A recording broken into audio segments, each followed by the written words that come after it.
se você colocasse em tijolinhos, um após o outro, as pessoas iam ver que a Bíblia ela tem quase 100 anos depois do suposto Jesus, que, se eu não me segundo engano, a história teológica, somente Flávio Joséfo relatou Jesus. Isso, meados de 200 anos depois de Cristo, em média. 200 anos depois de Flávio Cristo. Joséfo era dessa época. E todos, para não dizer, até os que são considerados apócrifos, ou seja, os livros que estão fora da Bíblia, eles são atribuídos a personalidades que não podem ser comprovadas historicamente. Que nós sabemos que são copistas. São copistas. Que não foi uma pessoa que escreveu o livro. Foram várias pessoas que se sentaram em mesas e copiaram textos.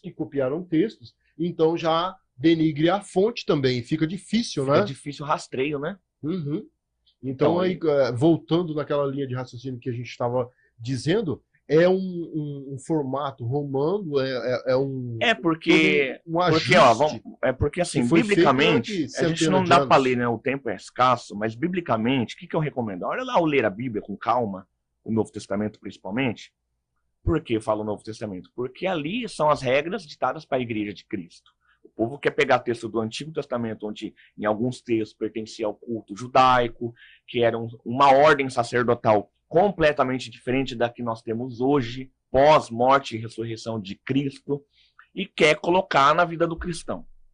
Só que ao ler as Escrituras e entendendo, a gente chega nas cartas, por exemplo, de Paulo, de Pedro, a gente vê, por exemplo, sobre pastores. Hoje, qual é o modelo? Pastor é alguém que está à frente de uma igreja.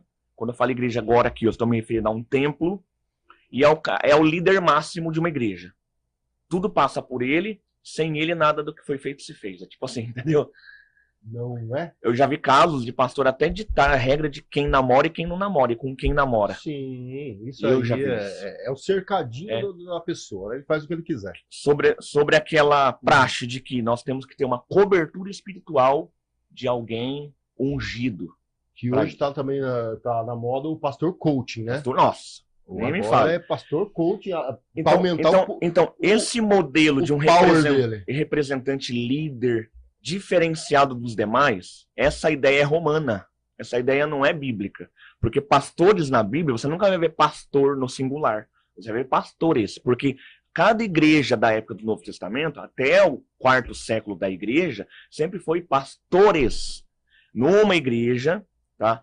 Por que eu falo uma igreja? Porque lá nós tínhamos Éfeso, Capadócia, Esmirna, Tiatira, a igreja de Corinto, que tem gente que fala... Paulo ia indo e abrindo igrejas. Que não eram denominações, tá? Não eram denominações. Praticamente eram cidades. Né? Comunidades. Era a mesma igreja, era uma só igreja, espalhada em várias cidades. Então a igreja de Corinto era a mesma igreja de Éfeso.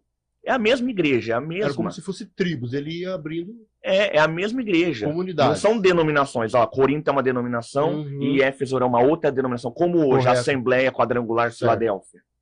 Não eram denominações. CNPJ. Não, elas não eram independentes uma da outra. Elas eram uma única só igreja em cidades diferentes. E ali, cada igreja tinha os pastores. Quem eram os pastores? Eram pessoas que recebiam um dom do Espírito Santo para pastorear pessoas. O que era pastorear pessoas? Cuidar de pessoas. Era gente que não era aquele pregador que subia no púlpito e pregava nos cultos de domingo e de quinta. Não era isso, pastor. Pastor era um dom de cuidar. Era como se fosse um enfermeiro. Era o cara que curava as feridas. Era o cara que levava remédio para os cristãos. Era o cara que orava, que dava uma palavra amiga. Não era nada a ver com isso. Roma trouxe o clérigo dentro da igreja. O que é o clérigo? A diferenciação entre os leigos e o clero. Onde entrou papa, padre, onde um representante, a parte administrativa da igreja. Entrou um representante ali da igreja como... Ficou uma igreja-estado.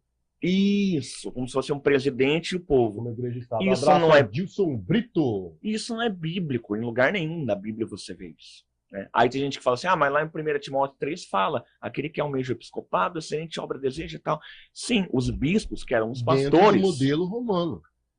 Aí esse texto eles interpretam e falam, tá vendo, tem que ter pastor e tal. Sim, mas quando Paulo escreve isso para Timóteo, ele está se referindo aos bispos, que eram os anciões da igreja, que estavam na liderança, não era um homem que liderava, Eram várias pessoas ali mais velhas. Era dentro do modelo de Paulo. Dentro do modelo de Paulo. Eram homens mais velhos de idade, mais velhos de fé, que tinham mais conhecimento. Não podia ser neófito. Tanto é que ele fala no texto, não é neófito, não pode ser neófito. O que é um neófito?